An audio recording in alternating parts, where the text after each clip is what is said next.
जगत जननी नहीं है, अब कौन है? बोले दक्ष। दक्ष माने की अहंकार, उसकी पुत्री, अहंकार की बेटी अब साथ में जा रही है। क्यों? एक वक्ता का अपमान किया है, एक वक्ता के प्रति मानसिक अपराध किया है सती जी ने। श्री चैतन्य महाप्रभु से सीखिए।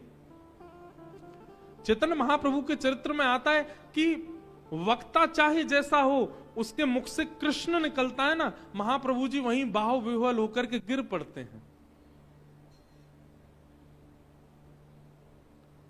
उन्होंने कभी भी वक्ता को किसी रूप या स्वरूप से आकलन नहीं किया। वक्ता है वो पूजनीय है, वंदनीय है।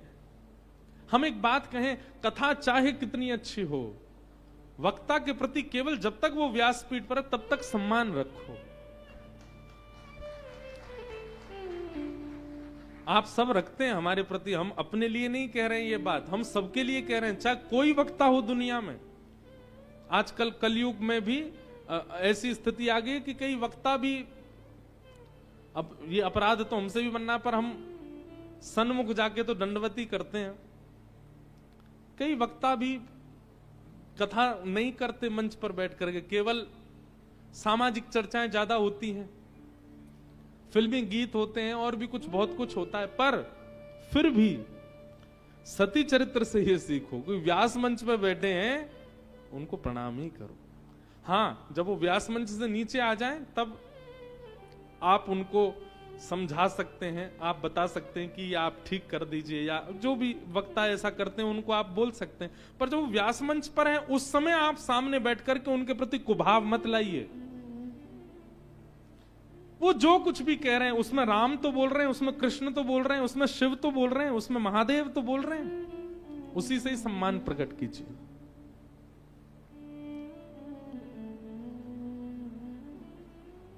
आहा, जैसे ही महादेव कथा श्रवण करके आए, महादेव के तो नेत्र सजल थे। महादेव की तो स्थिति ऐसी है कि जब से कुंभज ऋषि के आश्रम से चले, थोड़ी देर चलते हैं और फिर बैठ जाते हैं, और बैठ करके भाव में भर करके राम जी को स्मरण करके रोने लग जाते हैं। कथा ऐसा ही कर देती है, ना चल पाएंगे, ना बैठ पाएंगे, ना घूम पाएंगे। महादेव की स्थिति ऐसी हो गई है, बस बार बार रुदन करके प्रतीक्षा कर रहे हैं, ठाकुर जी मुझे दिख जाओ, ठाकुर जी मुझे मिल जाओ, एक बार दर्शन दे दो। आहा,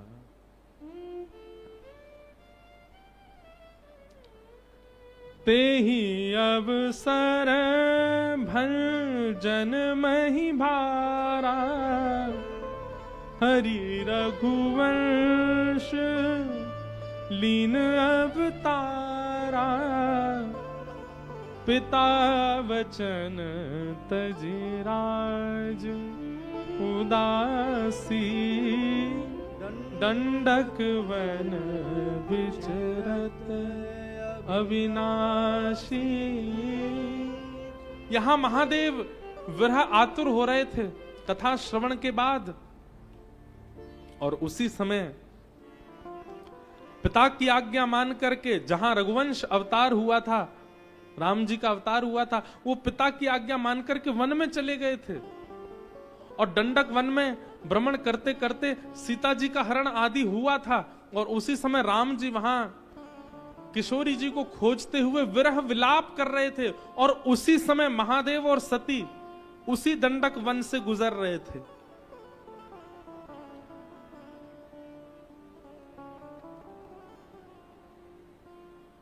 महादेव के चित्त में चल ही रहा था कि मुझे साक्षात दर्शन हो,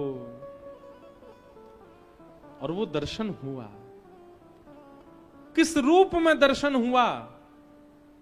विरह विकल नर इव रघुराई, खोजत विपिन फिरत दो भाई, कबहु जोग वियोग न जाके, देखा प्रगट विरह दुख ताके, शंभु समय तेहि राम ही देखा, उपजा ही अति हर्ष विशेषा।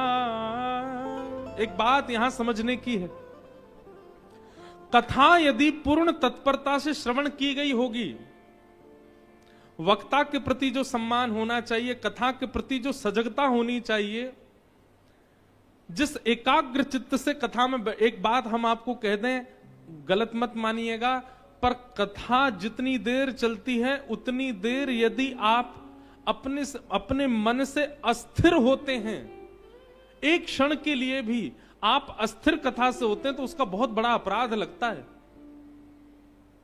और ये बात हम नहीं कह रहे हैं, महाराष्ट्र के संत हुए श्री नामदेव जी महाराज। श्री नामदेव जी महाराज अपने एक भाव में कहते हैं, एक अभंग में कहते हैं, नामदेव जी कहते हैं, दुनिया में सबसे बड़ा भगवत अपराध क्या है, दुनिया में सबसे बड़ा भागवत अपराध क्या है, कि कोई सत्संग चल रहा है और आप जाकर के वहां सो गए, ये सबसे बड़ा अपराध है। कौन कह रहे हैं? श्री नामदेव जी कह रहे हैं। आप कहोगे महाराज जी नाश्ता इतना भारी बन जाता है, सोफा मिल जाते हैं, क्या करें, पर आप आते हैं, मीठा मीठा स्वर लहरी, यहां पर सब गंधर्व जन देते हैं, तो थोड़ी निद्रा आ जाती है। क्यों आती है? थिएटर में जब 500 रुपए की टिकट लेकर के जाते हैं और वहां अभद्र नृत्य कर रही होती है कोई गणिका, उसको देख के तो निद्रा नहीं आती।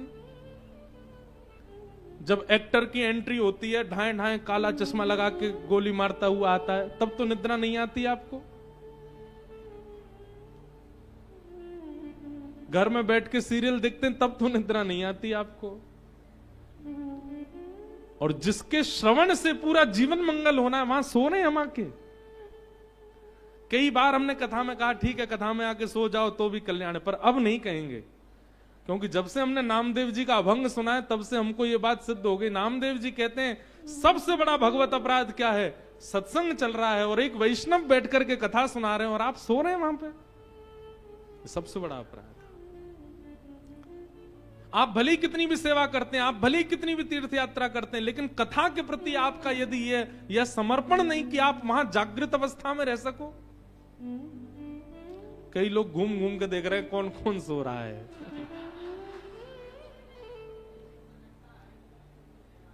निद्रा नहीं। अब आप ये सोचिए, हम तो मानव हैं, साक्षात पराम्बा जगदम्बा जगत जननी भवानी, उनसे इतना सा अपराध कथा के प्रति बन गया। पूरी रामचरित्र का प्रारंभ भी वहीं से हो गया। सीता सती वियोग ही वहीं से प्रारंभ हो गया। कितना कुछ बिगड़ गया केवल कथा के प्रति असम्मान करने से। हम आके सो जाते हैं कथा में? नहीं। हम कल से जब से ये चरित्र पढ़ रहे हैं ना, हमारे मन में एक ही बात घूम घूम के आ रही है कि मानस जी के प्रारंभ में सती चरित्र में कथा और कथा वक्ता के प्रति कितनी सतर्कता रखने की यहां पर बात बताई जा रही है। व्यास मंच के बिल्कुल सन्मुख बैठ करके आप व्यास मंच को वो सम्मान नहीं देते, केवल 2.5 घंटे। कितना बड़ा अपराध कर रहे हैं आप।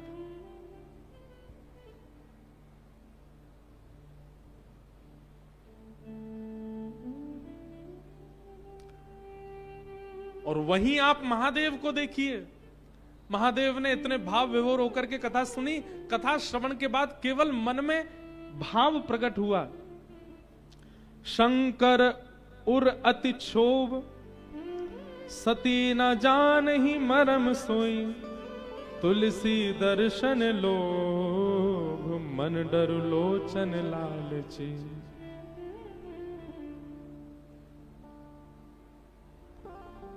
शंकर जी को बहुत क्षोभ है इस बात का कि सती मेरे साथ गई और इसने कथा को भाव से श्रवण नहीं किया। लेकिन शंकर जी के चित्त में है कि मुझे राम जी का दर्शन हो जाए। और उसी अवसर विरह विकल नर इव रघुराई, कथा में सजग रहने का यह फल मिला है कि कथा विश्राम होते ही कुछ ही क्षणों में ही राम जी का प्रत्यक्ष दर्शन हो गया महादेव को, दिख गए सामने। आहा, जैसे ही दिखे हैं राम जी दूर से दिखने लगे। और राम जी की स्थिति क्या है?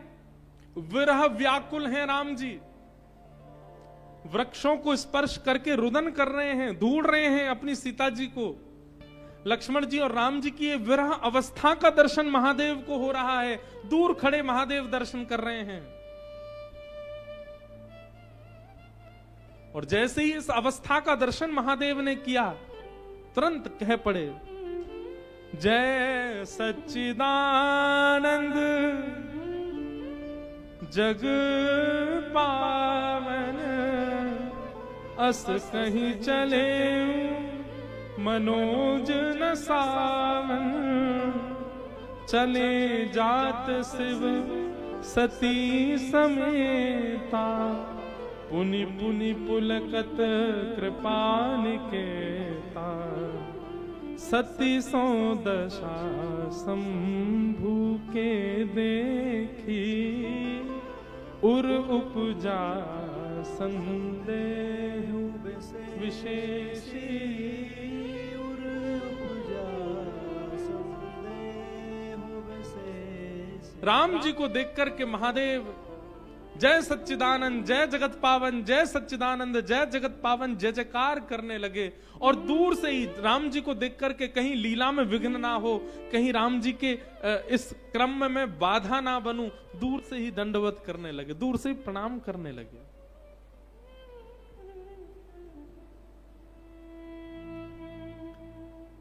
इस अवस्था को देख सती मन में विचार करने लगी, ये क्या हो रहा है? ये किसको वंदन कर रहे हैं? ये विरह आतुर दो राजकुमार घूम रहे हैं, वनवासी राजकुमार घूम रहे हैं, और उनको देख करके हमारे पति परमेश्वर साक्षात जगत नियंता जगदाधार देवादिदेव महादेव उनको प्रणाम कर रहे हैं। यही होता है। सत्संगी व्यक्ति जो है वो विवेकी होता है, और सत्संग के प्रति कुभाव रखने वाले व्यक्ति का विवेक क्षीण हो जाता है।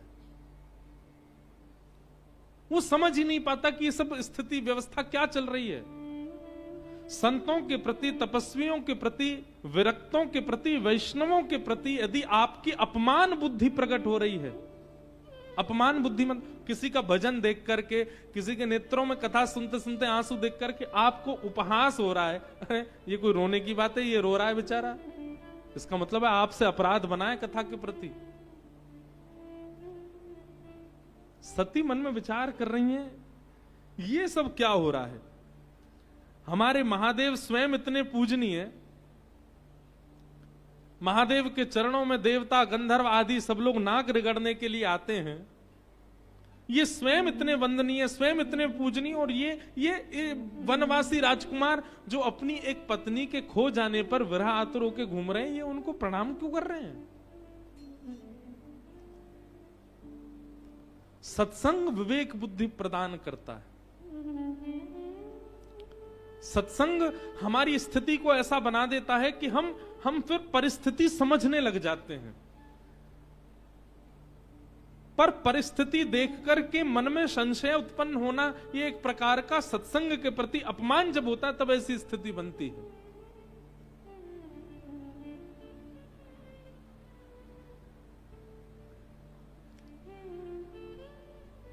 महादेव से पूछा, ये कौन है आप जिनको प्रणाम कर रहे हैं? हे देवी, जासु कथा कुंभज ऋष गाई, जो कथा हम अगस्त मुनि के यहां सुनकर के आए हैं, जहां तुम और मैं बैठ करके कुंभज ऋषि से सुन रहे थे, जासु कथा कुंभज ऋष गाई, भगति जासु में मुनि सुनाई, सोमम इष्ट देव रघुवीरा, सोमम इष्ट देव रघुवीरा, सोमम इष्ट देव रघुवीरा,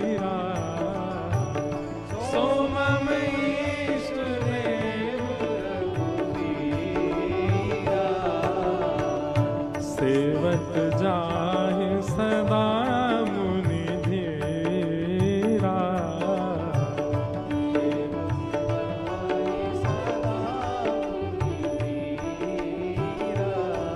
मुनि धीर जोगी सिद्ध संतत विमल मन जिहि ध्यावहि। कहीं ने तिने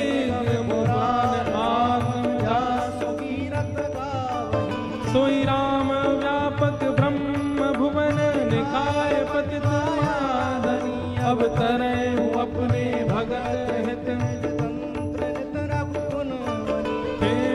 से मम इष्ट देव रघुवीरा।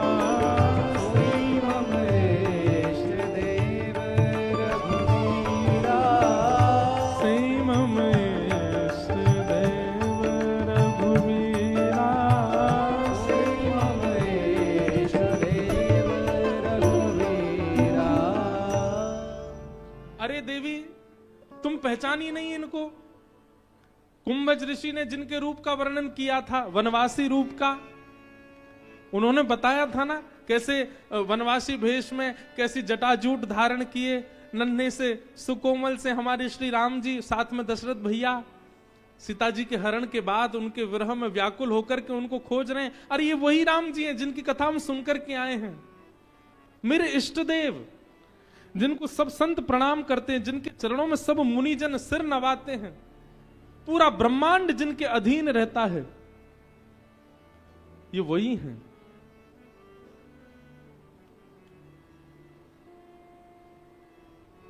महादेव ने खूब विस्तार कर करके बताया, ये वही परमात्मा है, ये वही परब्रह्म है, ये वही इष्ट हैं, ये वही देव हैं जिनके अधीन पूरा ब्रह्मांड रहता है। देवी, ये वही हैं जिनकी कथा हम सुनकर के आए हैं। लागना उर उपदेश यद्यपि कहूं शिव बार बहु। बोले बिहस महेश हरि माया बलु जान जी। बार बार महादेव कह रहे हैं ये वही परब्रह्म है, लेकिन सती के चित्त में किंचित भी प्रेम प्रकट नहीं हुआ, किंचित भी सम्मान प्रकट नहीं हुआ, किंचित भी भाव प्रकट नहीं हुआ कि ये वही है। इससे बड़ा दुर्भाग्य क्या होगा? एक तो कथा सुनी कुंभज ऋषि से, कथा सुनने के तुरंत बाद ही ठाकुर जी दिख गए, और ठाकुर जी दिखे तो दिखे, स्वयं गुरु बगल में खड़े होकर के कह रहे हैं यही परमात्मा है, प्रणाम करो, और तब भी तुम्हारे चित्त में यह भाव प्रकट नहीं हो रहा कि यह परमात्मा है। इससे बड़ा दुर्भाग्य क्या होगा?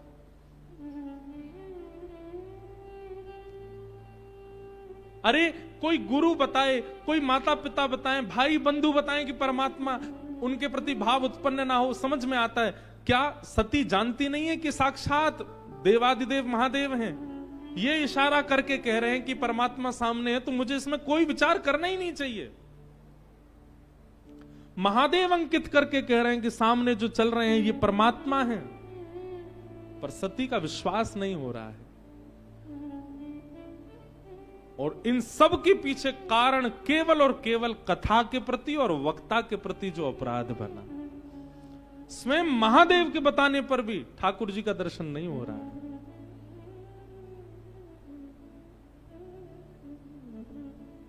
महादेव कह रहे हैं ये वही हैं, प्रणाम करो। सीता जी बोली क्षमा करें, सती बोली हमें तो इनके अंदर एक भी परमात्मा का तत्व दिख ही नहीं रहा है, परम तत्व का किंचित भी दर्शन नहीं हो रहा है। महादेव बोले अच्छा देखो, एक एक नामापराध, 10 प्रकार के नामापराध होते हैं। उन 10 नामापराधों में एक अपराध पता कौन सा है? एक बार किसी को बता दिया कि ये परमात्मा है, ये रामेश्वर भगवान है, ये रामेश्वर तीर्थ है, एक बार बताने के बाद भी सामने वाला व्यक्ति वहां अपराध कर ही रहा है, वो उस महिमा को जान नहीं पा रहा, समझ नहीं पा रहा, और आप दोबारा उसकी महिमा बता रहे हैं, ये एक अपराध है। एक बार बताने पर यदि कोई व्यक्ति नहीं समझ रहा है भगवत तत्व के प्रति, तो दोबारा उपदेश नहीं करना चाहिए। अगर आप दोबारा उपदेश करेंगे तो वो आपसे अपराध बनेगा। फिर एक बार में यदि कोई मान जाए, समझ जाए, ठाकुर जी के तत्व को पहचान जाए तो अच्छा। अगर वो एक बार सुनने के बाद भी ठाकुर जी के समीप जाकर के अपराध कर रहा है तो पुनः आपको उसके सामने बोलना नहीं है।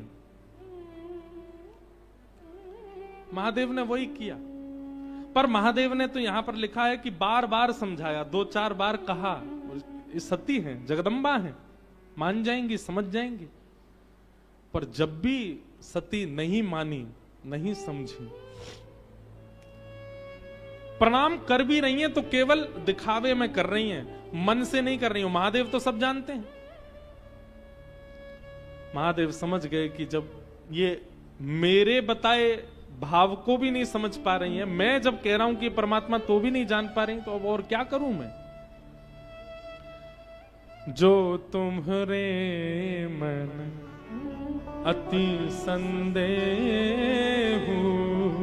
जो तुम्हारे मन अति संदेह,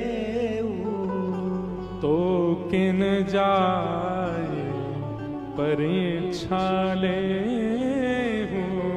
तो किन जाए परीक्षा ले।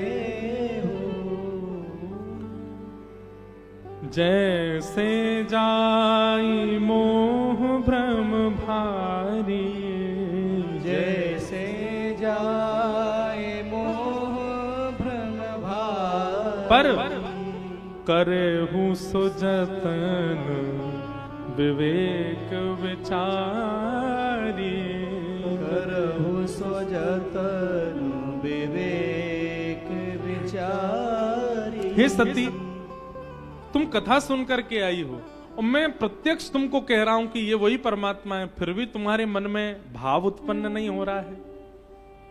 अब एक काम करो, जो तुम्हारे मन अति संदेहु, तो किन जाई परीक्षा, तुम जाके परीक्षा ले लो भगवान की। मैं तो केवल एक चीज चाहता हूं। अच्छा देखो, यहां पर एक प्रश्न आता है, महादेव अपने इष्ट के लिए कैसे कह सकते हैं कि तुम परीक्षा ले लो? क्योंकि महादेव कल्याण करवाना चाहते हैं सती का। महादेव चाहते हैं कि इसकी मति कैसे भी ठीक हो, लेकिन महादेव ने एक संकेत कर दिया, क्या? जैसे जाए मोह भ्रम तोरा, आपका भ्रम जैसे जाए, जैसे जाए मोह भ्रम भारी, आपका भ्रम जिससे भी दूर हो वो करो, पर एक चीज का विचार करना, करेहु सो जतन विवेक विचारे। परीक्षा ले तो लेना, लेकिन बहुत विवेकपूर्ण हो करके। ये कोई सामान्य नहीं है, साक्षात हमारे इष्ट हैं, साक्षात देवादिदेव के भी देव हैं। कोई हल्की ओछी बात मत कर देना, विवेक युक्त होकर के जाना इनके सामने।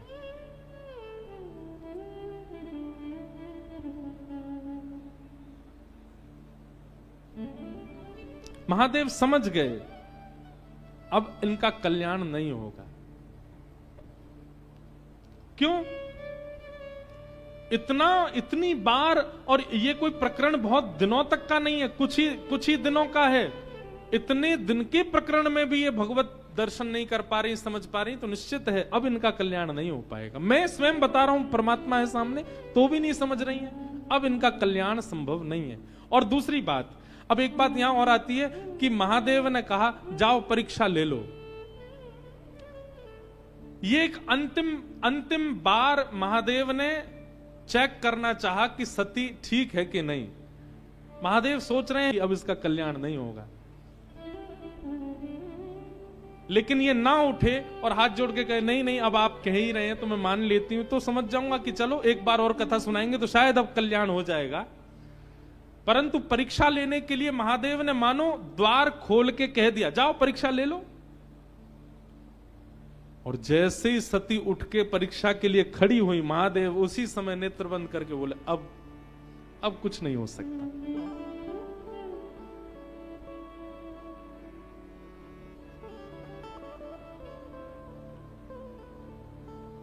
पुनि पुनि हृदय विचार करी धरि सीता के रूप आगे हो चली पर।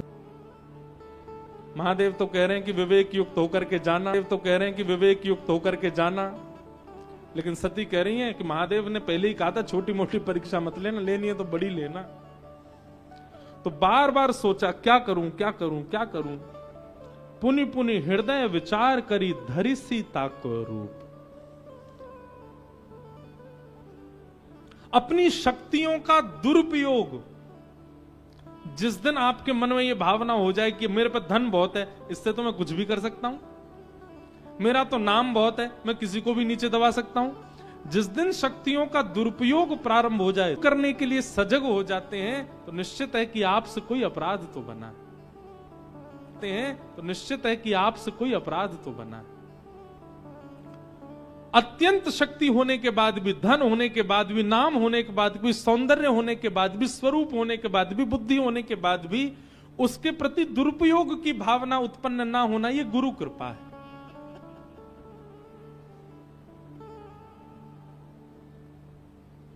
हम पे रूप बहुत सुंदर है, हम तो किसी को भी अपना बना सकते हैं, यह दुरुपयोग है रूप का। मुझ पर धन बहुत है, मैं तो कुछ भी कर सकता हूं, मैं चाहूं तो ये भी ऐश कर सकता हूं, ये भी मौज कर सकता हूं, ये दुरुपयोग है। मैं तो बहुत बुद्धिमान हूं, मैं बुद्धिमत अपनी बुद्धि से अपनी स्तुति लिख करके दुनिया से गब्बा दूंगा, लाओ मेरी स्तुति गाओ। शक्ति का दुरुपयोग करने की इच्छा जिस समय प्रकट हो जाए, समझ जाना आपके गुरु आपसे नाराज बैठे हैं, इसीलिए शक्ति का दुरुपयोग कर रहे हो। सती के पास में ये योग्यता है कि वो रूप बदल सकती हैं। उस रूप का दुरुपयोग किया और सीता का रूप धारण किया, और सीता रूप धारण करके जैसे ही सती उस मार्ग में आई जहां राम जी चल रहे थे। अब देखो, हम इस बात में एक ही बात कहेंगे, गुरु रुष्ट हो जाएं, गुरु नाराज हो जाएं, सारे काम अपने आप ही बिगड़ने लग जाते। सत्संग के प्रति अपराध बन जाए, कथा में जाके सो जाओ, तो सारे अपने आप ही होने लग जाते हैं काम खराब। पहले तो सीता का रूप धारण कर लिया, शंकर जी की बात नहीं मानी, बहुत कुछ कर दिया। अब सबसे बड़ी गलती क्या कर दी, परब्रह्म के सन्मुख जा करके पीठ दिखा दी परब्रह्म को। क्या राम और लक्ष्मण चल रहे थे, जबकि ऐसा मानस जी में वर्णन करते हैं कि आगे राम जी चलते हैं, मध्य में सीता जी चलती हैं, पीछे लक्ष्मण चलते हैं, पर सती जी तो गई और जाकर के आगे आगे चलने लग गई, राम जी के आगे चलने लग गए। अब इसके दो भाव हैं, पहली गलती तो कर दी कि सीता जी ऐसे चलती ही नहीं थी, वो तो राम जी के पीछे चलती हैं, पति के पद चिन्हों पर चलती हैं। और दूसरी गलती क्या कर दी, परब्रह्म को मुख दिखाना चाहिए, परब्रह्म को पीठ दिखा रही हैं। परब्रह्म की ओर सन्मुख होना चाहिए, परब्रह्म की ओर विमुख हो गई।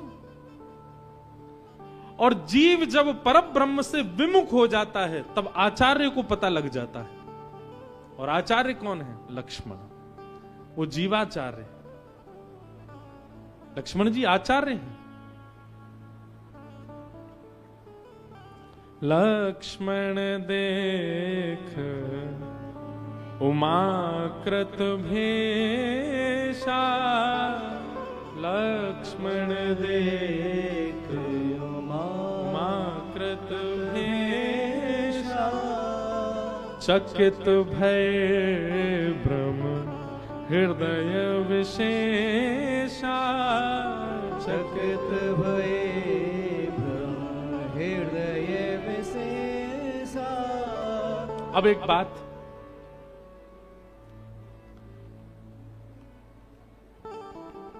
लक्ष्मण जी के मन में, लक्ष्मण जी सबसे पहले पहचान गए, क्योंकि आचार्य हैं। ठाकुर जी के नेत्रों में एक परत पर्दे की है, क्या, कि वो पहली बार में दोष नहीं देखते, कैसा भी व्यक्ति हो उसमें गुण ही देखते हैं। पर गुरु के नेत्रों में कोई पर्दा नहीं होता, वो पहली बार में ही परख लेता है कि शिष्य अधिकारी है कि नहीं। जीव अधिकारी है कि नहीं? सती के आते ही लक्ष्मण जी तुरंत प्रथम दृष्टि में ही पहचान गए कि ये कौन है। और मनी मन चकित भये भ्रम हृदय विशेषा, थोड़ा बहुत नहीं, बहुत चकित हो गए लक्ष्मण जी। लेकिन मन में विचार करने लगे, किसी अबोध को समझाना ये धर्म है, किसी अबोध को बताना ये नियम है। स्वयं जगदम्बा को समझाना, स्वयं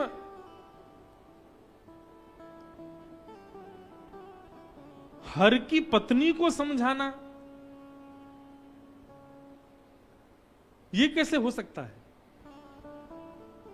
किसी अज्ञानी को समझाया जा सकता है, किसी अयोग्य को समझाया जा सकता है, परंतु ये तो परिपूर्ण योग्य हैं। और परिपूर्ण योग्य भी जिनसे योग्यता की शिक्षा लेते हैं, ये तो वो हैं।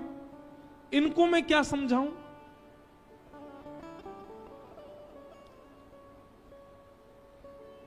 इसलिए कई बार छोटे बालक गलती करें तो नजरअंदाज किया जाता, पर बालक बड़े अगर गलती कर देते हैं तो घर के जो बुजुर्ग लोग होते हैं ना, वो शांत हो जाते हैं, वो मौन हो जाते हैं। और एक बात याद रखिएगा, आपकी गलती पर जब तक आपको टोका जा रहा है तो समझ जाना कि गलती अभी इतनी बड़ी नहीं है। जिस समय गलती पर टोका ना जाए, समझ जाना गलती नहीं, अपराध किया है आपने।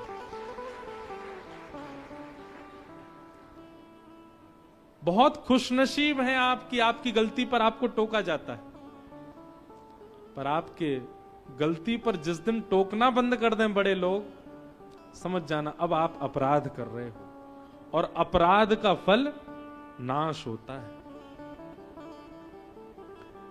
लक्ष्मण जी जान गए हैं कि ये तो सती हैं, लेकिन कहे नहीं कुछ भी। कही न सकत कछु अति गंभीरा, प्रभु प्रभाव जानत मत धीरा।